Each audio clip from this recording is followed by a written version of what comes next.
We had Sunday class, and we had a variation on a whip with a bit of a Titanic situation. And Kyle. So first, like some tip that we gave you for the whip was from the leader's perspective. As a skill to practice, I don't want to choose for my partner the position they will make. I will let them choose for themselves how they want to be placed in the whip, and then I just communicate the redirection or any information in a base. What are your tools for that? So I have joints that are available for my partner. If my partner is choosing a close position to be here, to be here, to be here, my joints are, what's the word, accommodating for that? Yeah, that's the word I was looking for, thank you. Accommodating for that, and trying to read what's happening, so my body also needs sometimes to have a good adjustment. If my partner chooses a little bit of over rotation, for instance, that's an over rotation. If they choose, like, by any accident they choose an over rotation, I want to be still able to give information in that. To produce that. Second adaptation for me is my footwork. I don't want to predefine it until I have to, but my partner also, by the length of traveling, define where I'm going to place myself. The position I'm looking for is a position where my right foot has enough power to lead, redirect, to bring the full system. Yes. Not only me, but also my partner in the connection from my right. Yeah, if my right foot is somewhere here, I have a hard time to use it. I will have to use just part of my body. Not the best option for me. Be economic and efficient.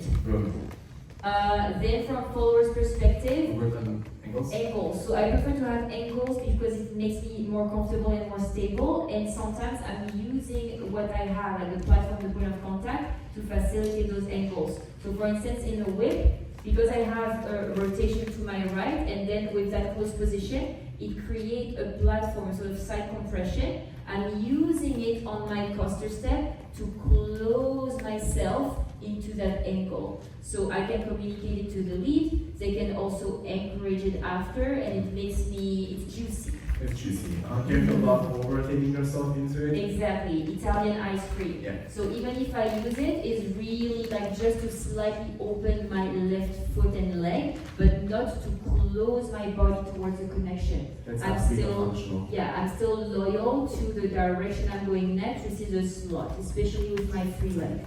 Free leg is following the point of contact at the block. We pass the value afterwards with the left hand to the close position. We create the value, then you can release it, then we create the value in the left hand hold here, so we can pass it and use it for an inside turn. It's the thing that we use with M to be able to communicate within the middle parts of the pattern, so we don't have to talk about just an information and then nothing is happening. Yeah, we try to maintain a minimal value there. So followers, I was like to the calibrating. Right.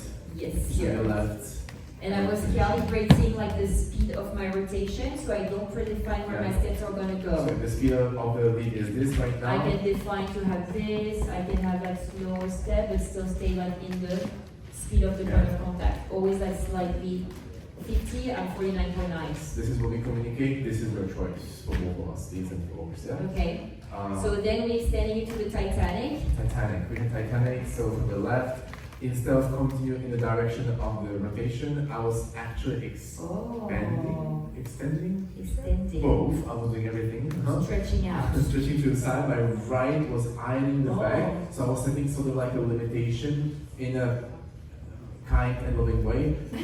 Line where we're going to finish. So then I can pick up maybe an elbow with a little scoop to thread through, create a space for your partner over here, and then redirect the rotation, maybe with a kind, for an inside turn and finishing.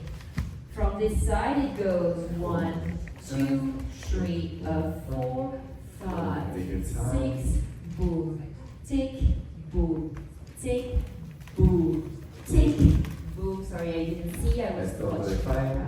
If you have to, leaders, you also have your triple step rhythm here to pick up on the distance that you need with your partner. In case your partner travels with you, it can also be, by the way, a traveling pattern, so you can still travel within that creation. If it's stationary but your partner travels further than you, use your triple step to catch up with the distance so you have a healthy space. Followers, I'm present with my arms and like my frame. It's not like a noodling. I'm trying to really create and provide presence. So the leader I don't want to say resistance because I don't like that term, but it's more like a presence in terms of intensity of pressure. And I can therefore create more space for me if I need. So if the leader is trying and I know what's going on, instead of having like my arm collapsing in my space, I'm going to ask for that space as well. Yeah? This is the boundary. Mm-hmm. Good. Good. That's it. Yeah. Part 2. So Yeah.